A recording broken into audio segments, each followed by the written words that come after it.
Let's get some analysis with Associate Professor Joel Hodge, the national head of the School of Theology at the Australian Catholic University. Joel, thank you for your time. This is a pope that did things differently. He was the first from Latin America, the first Jesuit, as Simon just alluded to, and even in his death and where he's going to be buried. That's the first for, I think, about 300 years, the first time the Pope's been buried at that basilica, not inside the Vatican. So he chose to do things differently in life and in death. He certainly did. Good to be with you, Kieran. He was a distinctive Pope, one that I think will be remembered for many years, but also a Pope, I think, that would like to be remembered as an exemplar of the Second Vatican Council, that major council of the 1960s that tried to bring Catholicism into engagement with the modern world. And I think that Pope Francis did that in an exemplary fashion, that he was able to engage with people and be with people in a very natural and organic and spontaneous fashion. And he did it in a way where he really witnessed to the heart of Christianity in a very simple, direct, but authentic kind of manner. And I think a lot of people connected with that. It resonated with them, and they'll be deeply affected, I think, today because of his loss. Yes, indeed, more than 1 billion Catholics worldwide, and many would be feeling it very, very personally today, the loss of the pontiff. Joel, let me ask you, it's a difficult question for theologians, Catholics, and certainly clergy to deal with. It has been for decades, but the issue of abuse within the church. Critics would suggest that while Pope Francis did express very heartfelt sorrow and mourning for those that had been hurt, the critics and the victims have said, many of them have said, that he didn't do enough in real terms, in terms of the healing. What would you say to that? Well, I think it is a very difficult area, and one that is really very important to the church. It's a top priority, and I think for Pope Francis, it was certainly a top priority that he would engage with people who had been victims and survivors, and to address historical abuses. So, for example, in Canada, making that historic visit there and issuing an apology on behalf of the church for its involvement, particularly in the treatment of Indigenous people, but also for people who had been survivors of sexual abuse.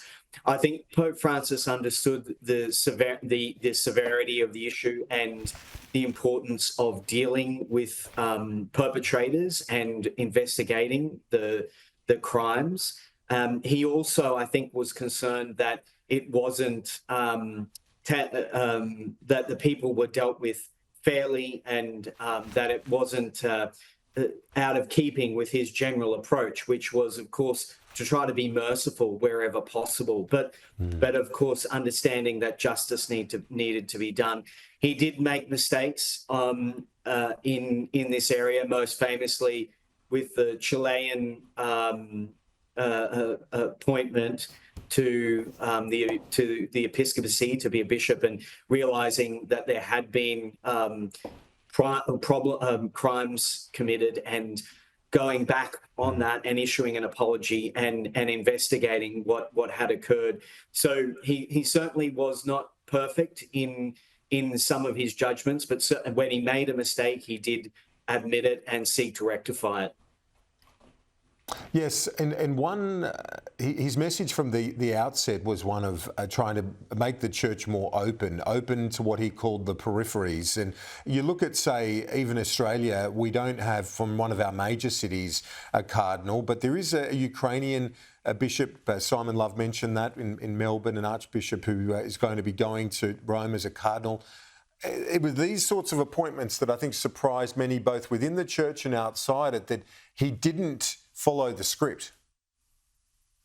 He didn't, no, certainly not. And especially with the choice of cardinals, of bishops, he shifted things in a major way. In the case of cardinals who elect the Pope, he chose many new cardinals from areas that had not had a cardinal before. And so he tried to globalize the representation of the church at that highest level. Pope John Paul II and Pope Benedict had already been moving in that direction, choosing a lot of cardinals outside of the conventional spheres of Europe, especially. But Pope Francis really moved that and accelerated it. And he chose sometimes cardinals from smaller dioceses that were not the norm, and passing over some of the major dioceses. And sometimes that caused consternation and confusion amongst people. But he wanted to choose the right kind of person that could represent the church, I think, that he thought was a pastor, someone who had a pastoral heart, who had a love for people and for the people of God and for people beyond the church. So someone not just wedded to certain ideas or ideals. Of course, they're important, very important. The church has a lot of teaching and a great theological tradition going back 2,000 years. But he wanted to see people who were engaged with people, who could witness to the love of God in a very authentic and down-to-earth way, like he himself could do. So I think that was a big shift in terms of choosing bishops and cardinals.